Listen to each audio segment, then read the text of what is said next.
Apropos of nothing, I just wanted to say something real quick before we start this video, just because I have mentioned it previously, I think at one point in my Dungeon Meshi reactions, but I don't think I've mentioned it here in the Frieren videos, so I just want to throw this out there. If it seems like I'm wearing the same shirt all the time, it is because I have five of these.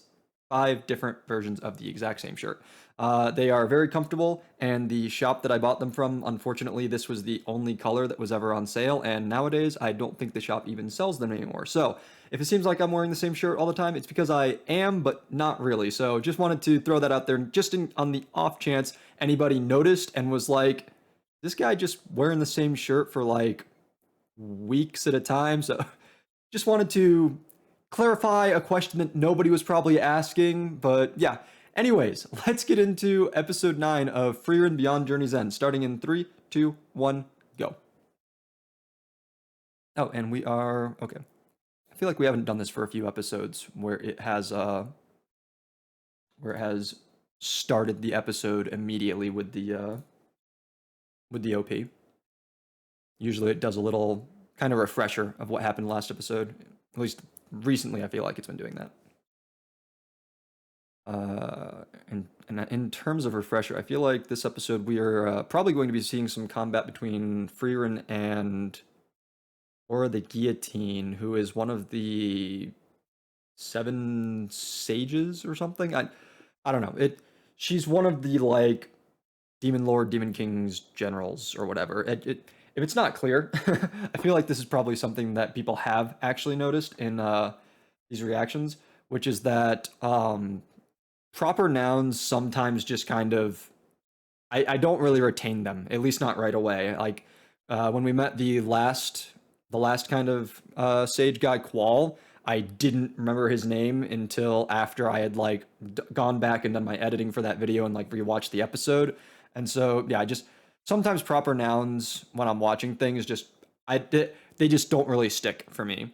I try to make an effort to with reaction videos in particular, just because I think it makes it easier to talk about things. But otherwise, generally speaking, sometimes I will go like several episodes or even like half of a series just like not knowing the name of a person, like a character or an organization or something, just because I don't feel like it's necessary as long as I know what their relevance and place in the story is and whatnot. Okay, and now we're getting our little recap of the end of the last episode,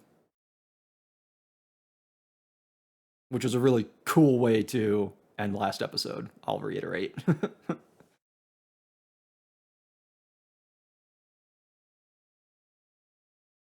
Okay, nothing new thus far. Episode 9, or the Guillotine.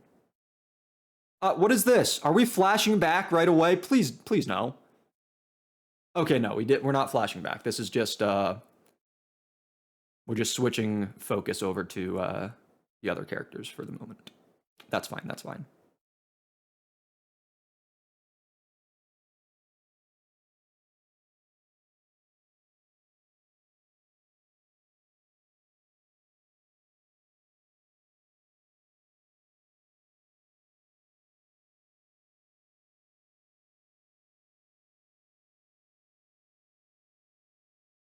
I I'm glad he's saying this, but I feel like that kind of went without saying that was gonna happen.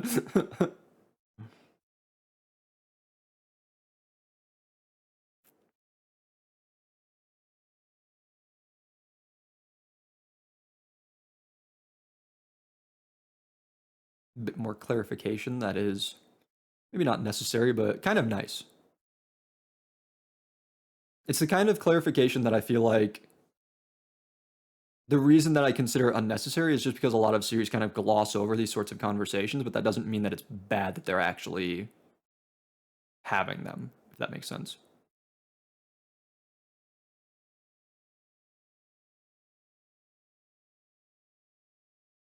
Seven Sages of Destruction. Okay, I did remember that correctly.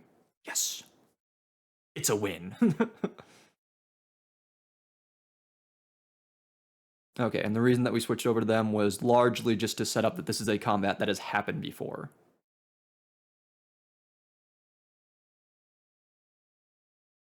I don't like how these suits of armor look.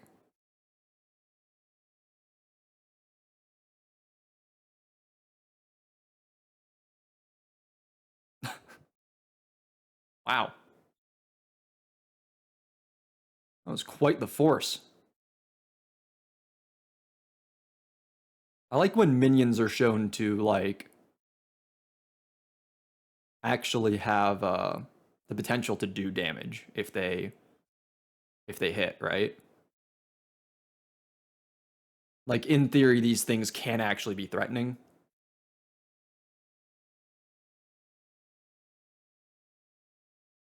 Well, I mean, this makes sense too, because unlike Qual, she hasn't been sealed for 80 years. She's been working on her magic. What?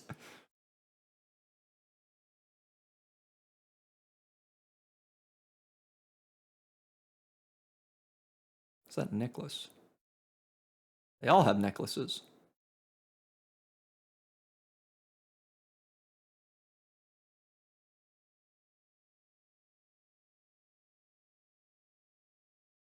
As opposed to what?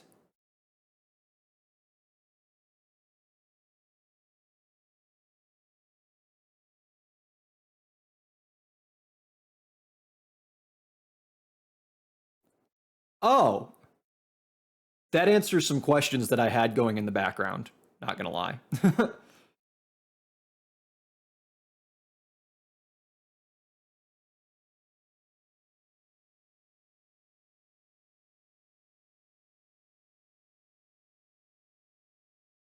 That sounds.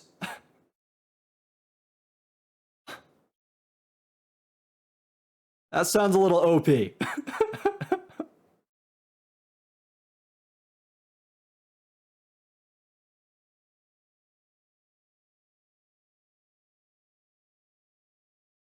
Yes, be stronger is what it sounds like.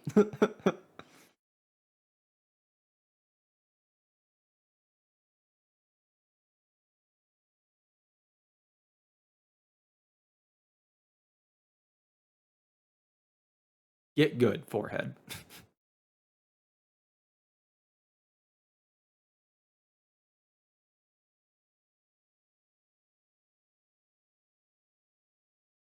Hmm.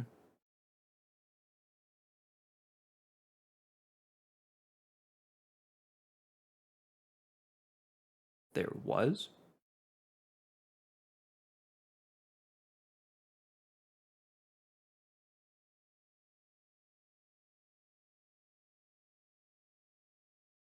the power of shonen nodders.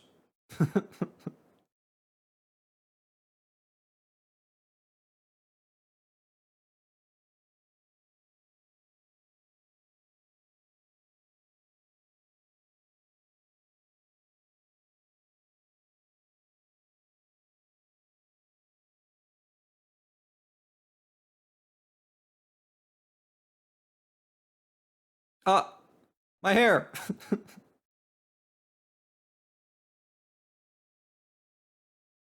Yeah, she really doesn't seem interested.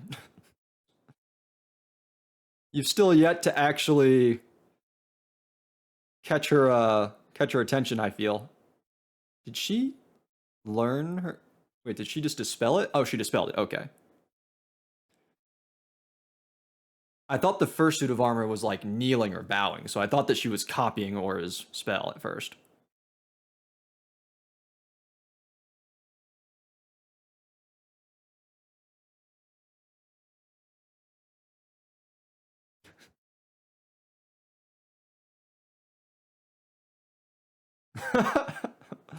Of course. Back to Himmel again.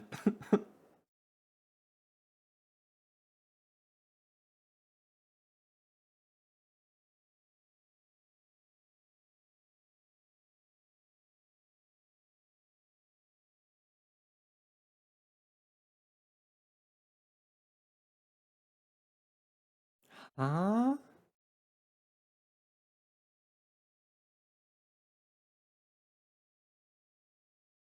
I was wondering the same thing, frankly.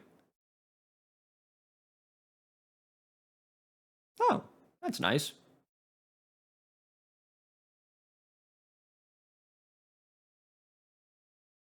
Obviously, he's going to finish the job. Why has the casual animation on Stark in this scene been so fluid, by the way? I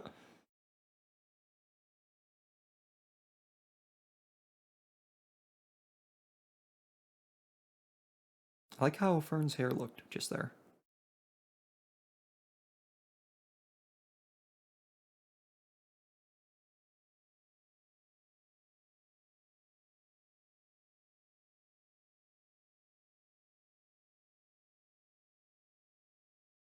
Oh?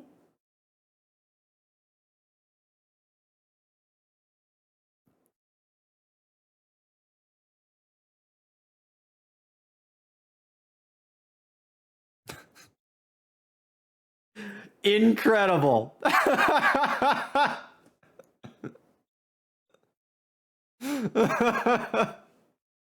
Oh dear. Of course. I I feel like I should have seen that coming.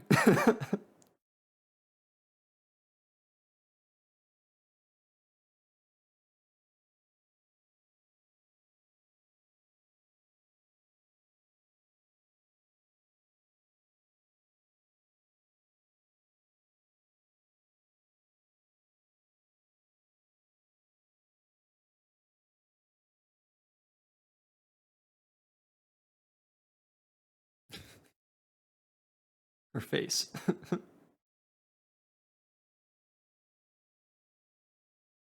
I was Oh, she realized that's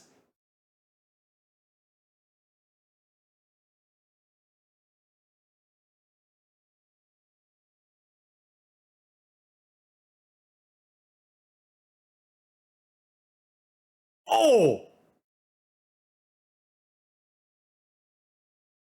Oh, hi Liddy. Woo! This escalated quickly.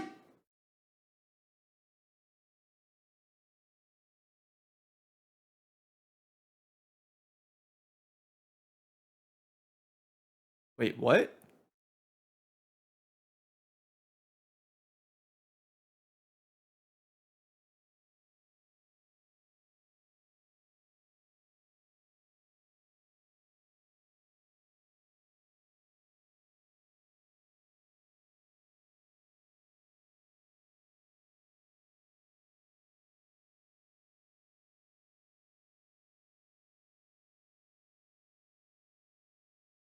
What's she plotting?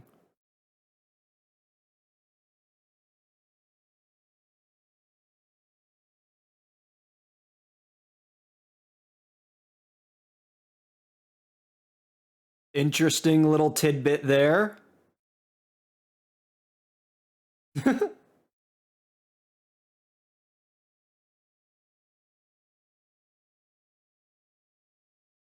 Oh no. The classic villain failure. Running their mouths.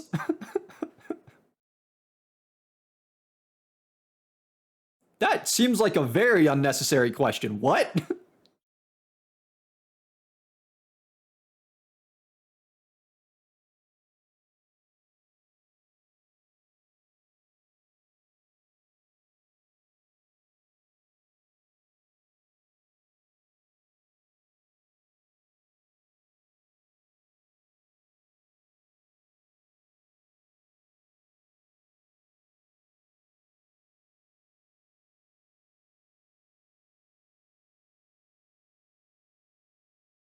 Hmm.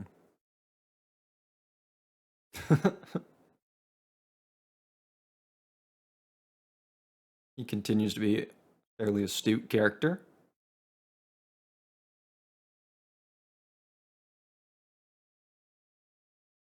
I see the staff moving in the background, by the way.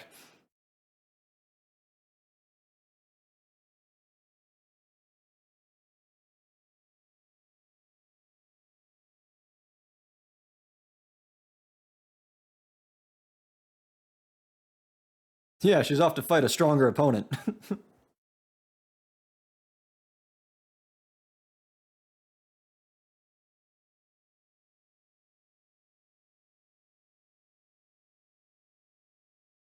Yes.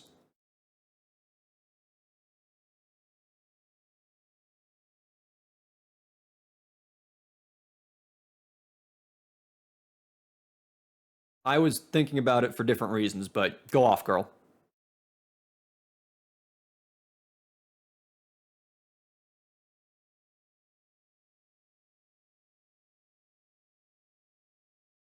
This is a this is an interesting standoff we have here.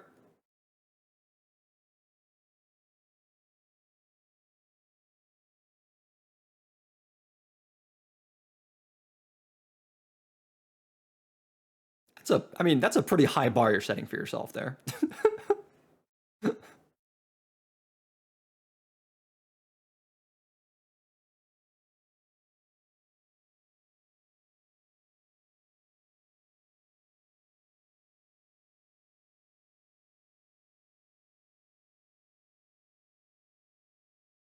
You forced those on me. The framing of some of these conversations.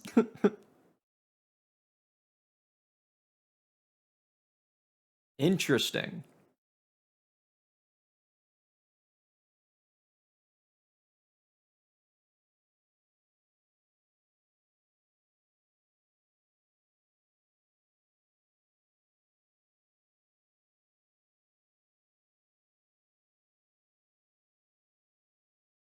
Nice try.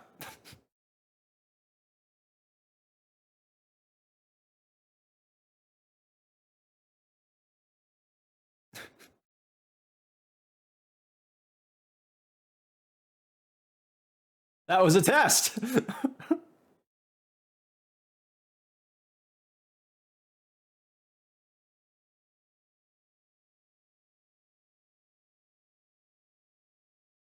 Oh my god.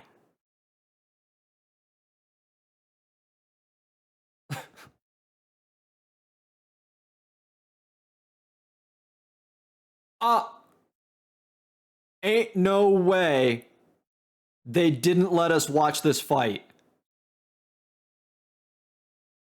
Gets crossed when I interfere. That's also very interesting and leads more into that point about pride and arrogance that was previously mentioned.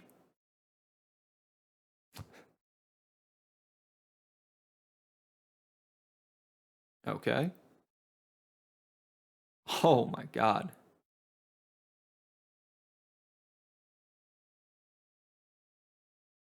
Oh my god, her movements are really fucking cool. Oh.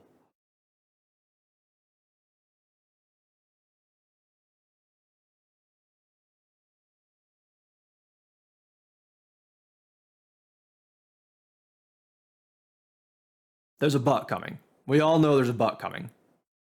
However, same thing.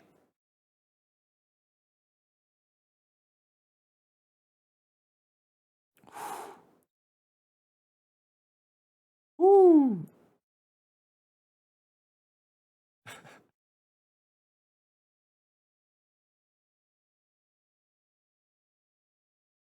Fair question.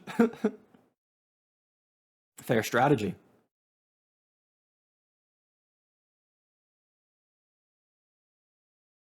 Unflinching on both sides. Oh,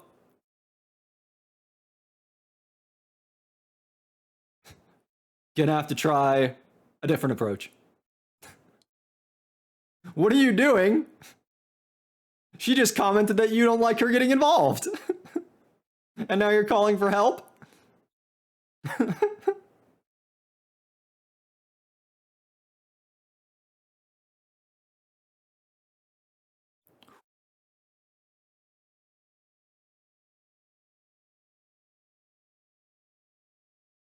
Oh!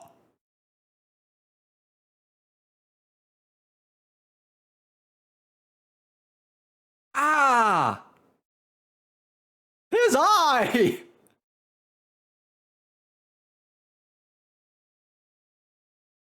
Oh, okay, his eye's still there. Oh, that's cool. I have always been a fan of kind of copycat abilities because there's just a lot of creative potential at play for how you can use a copycat fighter in in combat. And this has been no exception thus far.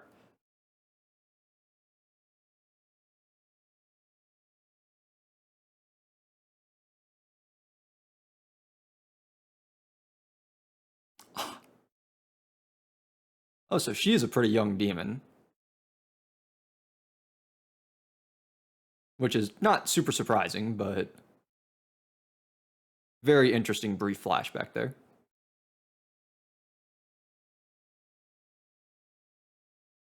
This is an interesting opportunity for you to, in a way, surpass your master, Stark. Oh, don't count yourself out like that. Ow! Oh my god, we're certainly seeing how much of a beating he can take this episode, though. God damn!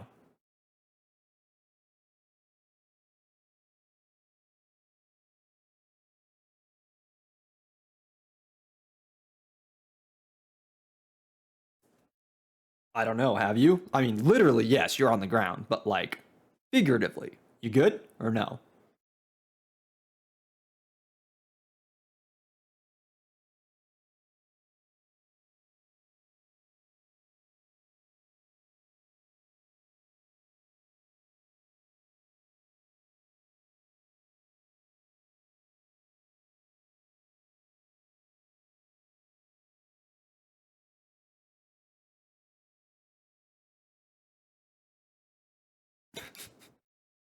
What do you mean?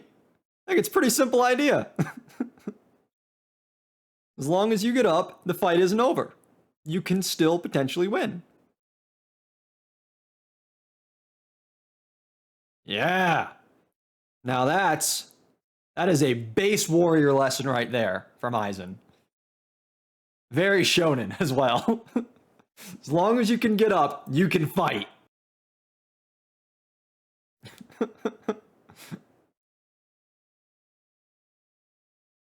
Ooh, that shot of her. I really like that. I have really been liking the visuals in this episode. Even outside of the combat.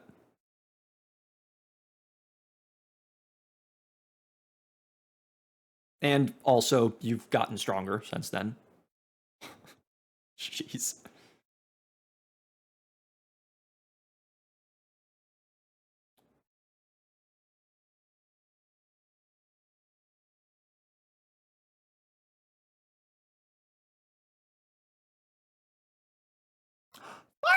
Fireworks! I love fireworks. Reckless! Oh!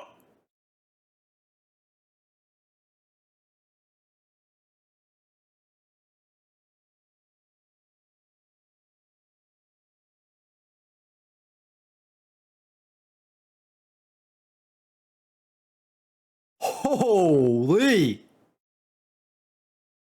One shot was all it took. She's fucking gone. And he got distracted by that, and now he's... Holy animation!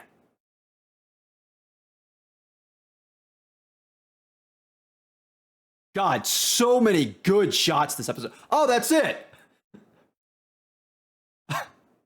This episode wasn't even really about Frieren and Aura. This episode, like, premised that fight. This episode was not even about them. This was far more about Stark and Fern against Linny and Lugner, who are now both dead, it seems. Okay. No after credits thing, right? Okay. I was wondering. Oh, I need to start trying to remember that I can take my freaking headphones off after the episode's over when I'm doing these discussions. One of the last one of the last videos that I did, I think it was episode. I think it was actually last episode of Frieren, episode 8. I ended up talking for like 15 minutes or something like that after the episode, maybe slightly longer. Actually, I think it was longer. I think it was more like 20 minutes. Anyways, it was a while. And I realized like after I had stopped recording, like, oh, probably would have been slightly more comfortable if I took my headphones off before I began doing my whole post episode rambling. Anyways, as for this episode, as we were going through some of the stuff earlier on with like exposition on Aura, the guillotine, as well as kind of the sort of backstory between her and this town, the city, and Frieren, and just like again, just kind of again exposition, backstory, stuff like that. And then also as we got a little bit of stuff from and about Lugner and Lenny, a bit more than what we had already gotten last episode. I was wondering just how much depth we were going to get from this episode about demons, because again, that was something that I think I've talked about, I think probably the past two episodes, right? To various extents, various degrees, and probably in slightly different ways. But like the kind of lore and world building we're getting about demons as a race, because again something that I'm pretty sure I talked about last episode is just like I feel like the show is trying to do multiple different things more or less simultaneously, and one of those things is building up what demons are and what demons are not. And sorry. And one of those things that we are so like that what are some of those like very simple ideas of what we're getting? So like demons demons are manipulative, right? They can communicate. But just because they can communicate, demons are not capable of being reasoned with. These are kind of like some of the I would say primary ideas that are being pushed to us as the audience about demons, right? But I feel like some of the things that we are being presented have been somewhat incomplete, given what I've seen from the show, probably intentionally incomplete, with the intent of either being expanded on later and or for the audience to draw certain interpretations for themselves that are going to be possibly confirmed or possibly contradicted later on. And I feel like some of the ideas, again, we're getting like some very basic ideas about demons, and just like I've kind of touched on this already, that I feel like while we are being presented this idea that that demons are like very, very primal in a sense, very animalistic, very, very driven by like some sort of base instincts in a way. I feel like what we're seeing, oh, Jesus. I feel like what we're seeing to an extent supports that, but also to an extent does not. Because they do seem thus far to kind of be out for violence and dominance and like conquering in a sense, just for the sake of those acts in and of themselves, which is, that's, I think you could attribute to that to being like a very like base low level kind of instinct that's not really part of like higher thinking, higher knowledge or anything. But at the same time, like these aren't just these as animalistic as they may be. I don't think it is accurate to call them animals. I don't think it is accurate to say that demons are more like animals than they are like humans, because like the emotions that we have seen them display, even if they don't necessarily connect on an emotional level with humans, even if they, for example, don't know what a mother and father are, even if they don't understand certain like societal norms and like social cues and things like that, that regular human society takes for granted, they are not necessarily inhuman in the sense that like they don't have emotions, because I think they do fairly clearly have emotions. The ones that were most heavily called attention to in this episode is Pride and Arrogance by Fern, and to a lesser extent, I think also by Lenny. But we've seen other emotions from them. I think that we saw a bit of anger last episode from Lugner, especially like just in and I think beyond just like surface anger, I think also slightly deeper, we saw like a level of contempt in the way that he talked about non-demon mages and the way that he talked about geniuses. So I think we saw that as well. And I think also um, this is reading a bit into not just dialogue, but also kind of visually the animation that happened. So when what was his name? Drought, the demon who died the demon who died first of this trio, um, to Frieren in her cell, when he realized, oh, I fucked up, like the way that he was animated, like there was fear. There was very noticeable fear. And like some of these things, like fear is not necessarily there's not necessarily an absence of fear in animals because fear is a very base kind of feeling. Even if you don't necessarily want to call it like an emotion, so to speak. Fear is a very base kind of inherent thing. Like that's like hardwired into like some of the core aspects of like a lot of creatures' DNA. Like that's why we have like the fight or flight response that like is that's like a very simple psychological term that I think most people are familiar with. Like is like when you are faced with a difficult situation, oftentimes faced with fear, you experience some kind of fight or flight response, and like that's something that's again very like primal about humans and other animals as well. Like that is not like that's not a uniquely human kind of response to stimuli that is interpreted as like, oh, this is dangerous, right? So it's not necessarily that experiencing fear in and of itself is enough for me to go, oh, these creatures like Drot, this demon, he's more like a human than an animal.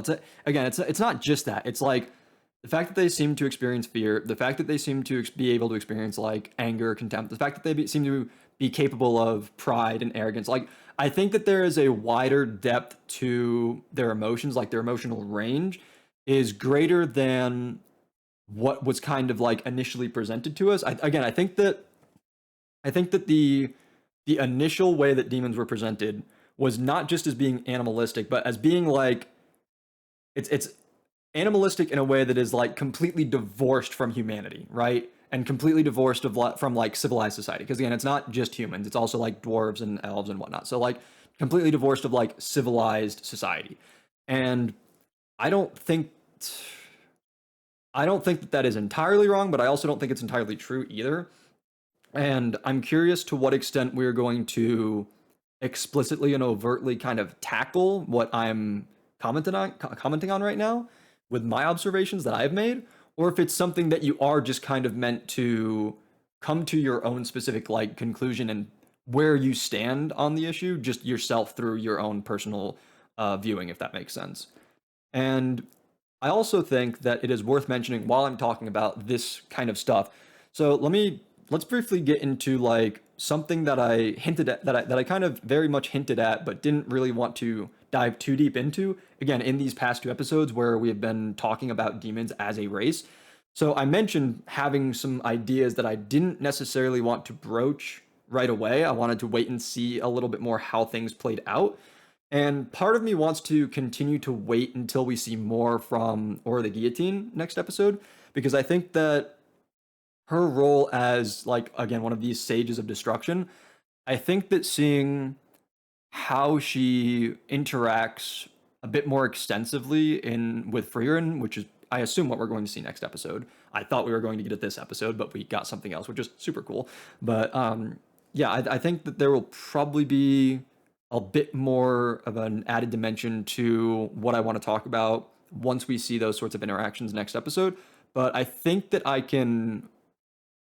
have enough to talk about this now and save what we might see for next time. So, enough vague posting. What am I talking about? Another thing that I think so how do I want to approach this? Part of the initial reason why I was so reluctant to accept and adopt the kind of mentality that we were being presented by Frieren, even when it was almost immediately to an extent, soft confirmed by Lugner. Part of the reason that I was so reticent to accept that and kind of move forward with that being my framework of understanding was just because, and maybe this is inappropriate of me to try to be applying some real world principles to this fantasy setting, but from like an evolutionary perspective, right? Why do species develop certain traits and behaviors and such? Like demons are clearly adept at saying things in conversations with humans in order to gain some sort of advantageous position or like leverage or something like that, right? We saw this a small bit at a very kind of in a very direct way, I suppose you could say, in the flashback that Frieren presents us with the child demon who like tries to play on the calling out to its mother as a means of like giving pause to Himmel and and Frieren herself when they were preparing to kill it, and then in the present time, the way that Lugner is kind of politicking initially, before they drop the whole pretense of being peace envoys, the way that Lugner is politicking, but also the way that Drat very much wasn't, it makes me, it just, that kind of, there, what I'm trying to say is there's a level of depth and complexity to the way that they are engaging in their manipulative speech that simply doesn't fit with the idea of being an animal, of being a monster. Like Frieren, I believe, compared it to, or maybe she said her master compared it to, one of the two, but she compared demons to being like an evolution of the kinds of monsters that would lure people out, right? And that we saw an example of these kinds of monsters in a previous episode, right? The Einsam, whatever, the phantom using thing, right? And even in real life, we have there are examples of some creatures like this, right? Like in the deep dark depths of the ocean, there's like anglerfish, right, that use the little light lures, and that's kind of what they were getting at, is that like this is the this is the kind of directly physical manifestation of these sorts of traits. And then demons have taken it a step further and use language to lure out prey. Their bait, so to speak, is pretending to be human to an extent. But this kind of, in my mind, to me at least, this kind of complexity that we see some of the demons kind of dabbling with just doesn't really make sense to me solely as a lure, solely as a bait. It doesn't make sense to me. I feel like there has to be something more to it. And that something more to it doesn't necessarily have to be morally ambiguous, right? Somebody in the comments was like, I thought it was refreshing to see, demons presented as being 100% evil. And I'm not saying that they don't have to be evil. They can still be evil. But I guess what I'm saying is that I don't think the way that we are being shown these demons, I don't think it makes sense to kind of associate them with being evil just for the sake of being evil, right? I don't think that they I don't think I think that I think that there should I think that we are likely to see something slightly more nuanced than just evil for evil's sake. Again, I mentioned how they seem to have a proclivity towards like dominance and like conquering other races or like like other areas and such. Like they see this town, this city, and they want to control it. And I think that there is potential for like there to be a reason, so to speak, for them wanting to do that beyond just like I see, I destroy. Does that make sense? I hope that I hope that I'm making my argument like somewhat clearly, because this is kind of, again, this is a bit of a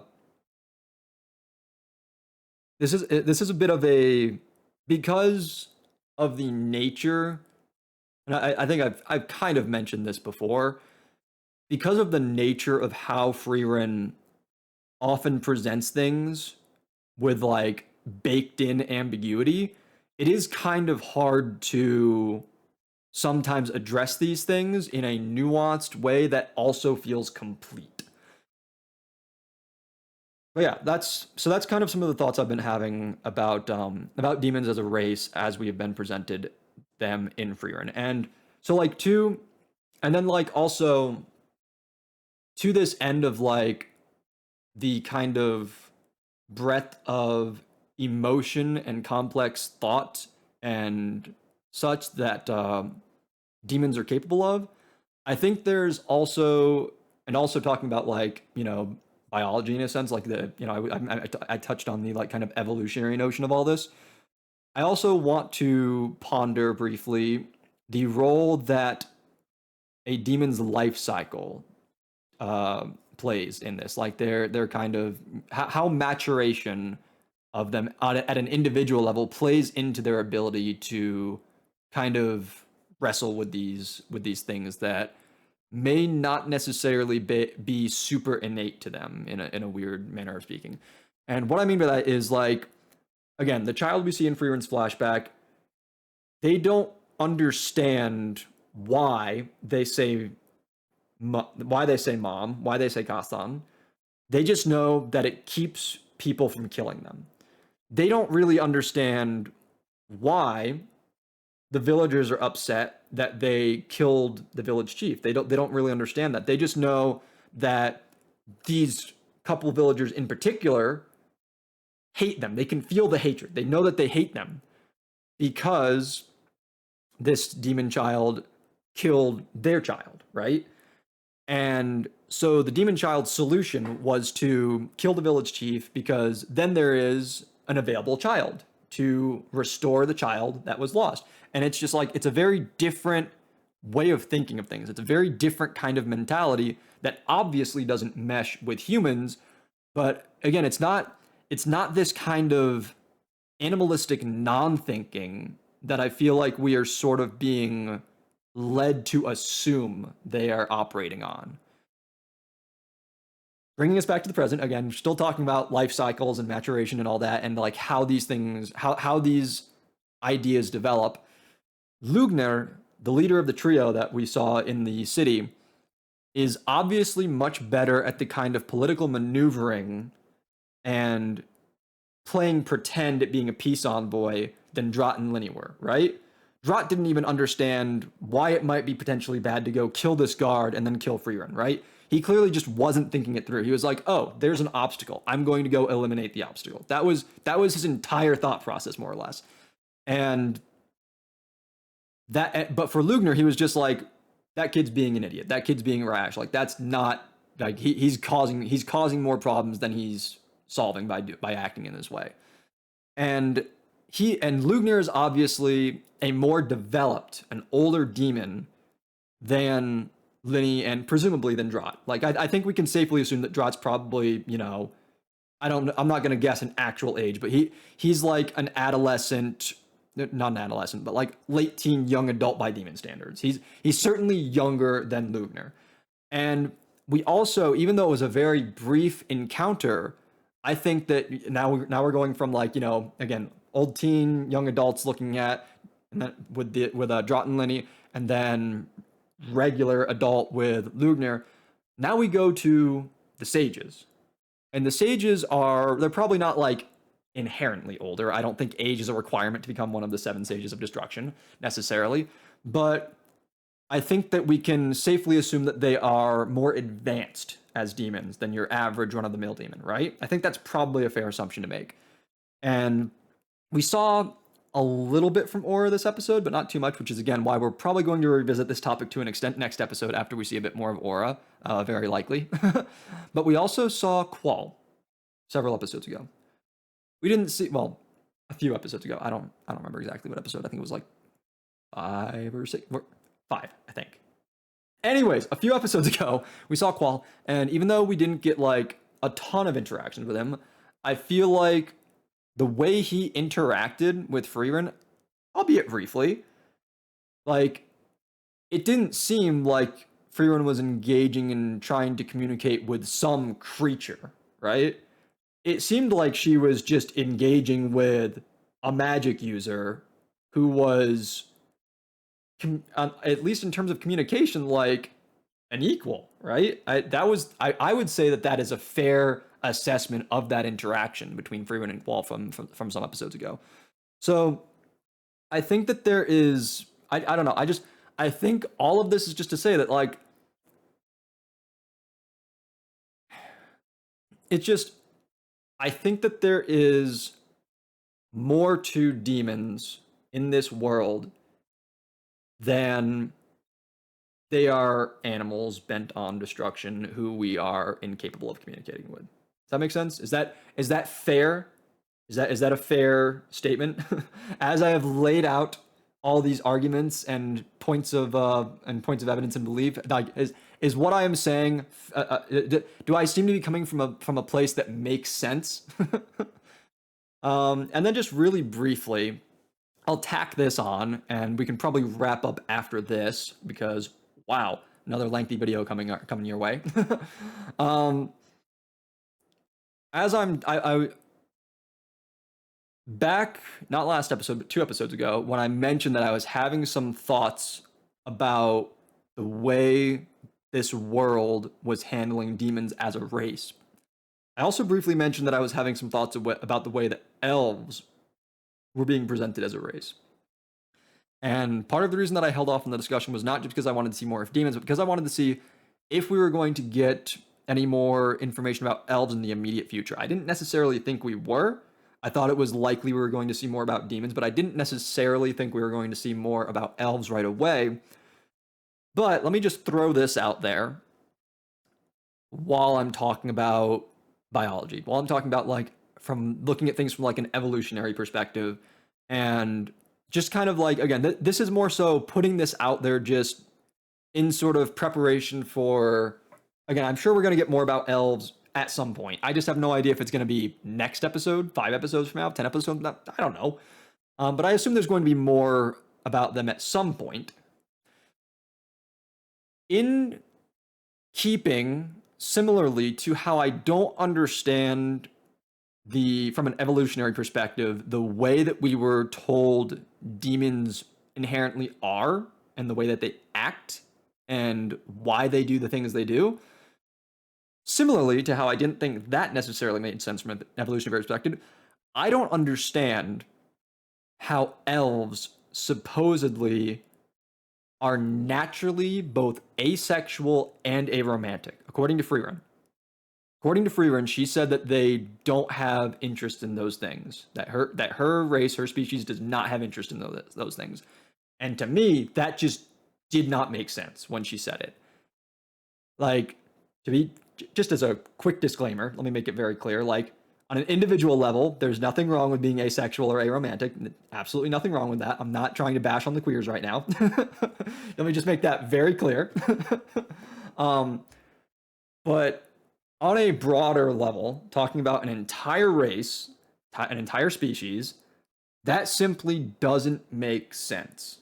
How did elves survive? How did they propagate? How, like, that is such, like, the talking, I mentioned earlier how, like fear response is like, fight or flight response is like, that's like baked into our DNA, right? And copulation, reproduction, continuing your bloodline, continuing the existence of your species, like, that is something that is baked in to the DNA of every kind of creature, at least in the natural world that we live in like that, in all of existence, in all existence of all creatures in our natural world has that baked into their DNA to some extent, right? And so for her to say that elves just don't have this drive to reproduce, they aren't interested in, sexual relations or romantic relations naturally, that doesn't make sense. because you know she's and again the way that she said it herself is like we're slowly going extinct. Like you broadly speaking, you just like that doesn't make sense, right? Evolutionarily, like if your species gets to a point where it's just like forcing itself to extinction, like how did you get there? So I don't know. I am curious to hear a bit more about elves, and I am very and I'm hoping to hear more about elves from hopefully another elf or some other similarly long-lived race. Even if it's some demons. I'd be okay with hearing about elves from some demons, frankly. So yeah, there are, and I mean, again, this could just be, oh, this is a fantasy thing. It could be like, well, it could be like, oh, some species do die out because they don't have X, Y, or Z, right? Like not every species that comes into existence stays in existence forever, right? I fully understand that, like that's true. That's a true thing. But yeah, I don't know. I don't understand how elves would become like I don't understand how they would become common enough, even though I understand that in this current time, like they are rare, right? That was very clearly addressed. But I don't understand how they would become common enough to like be recognized by people at large before they get to this point of then working themselves to extinction. Does that make sense? Like how does this timeline work of like, oh, elves are, another humanoid race, and it's like, oh, but now elves are like rare and going extinct like that. So I don't know. That's just, again, I just kind of wanted to, this is, for the most part, this is fairly divorced from the conversation previously about demons from a biological perspective and like the presentation of them as a race in this show, with this show's world building and like this universe that we're exploring. But because it's also kind of in the same vein from a certain perspective, I just wanted to throw that out there now before we get too far away from when that original point was made and when I started thinking about this. So maybe it'll become relevant later on. Maybe it won't. We'll see. But with that, I think that is going to be it. Holy moly, 50 minutes. Okay. Thank you so much for watching. Remember to like, comment, subscribe, all that good stuff. Check out other videos on the channel if you were so inclined to do so. And until I see you in the next one, take care. Bye-bye.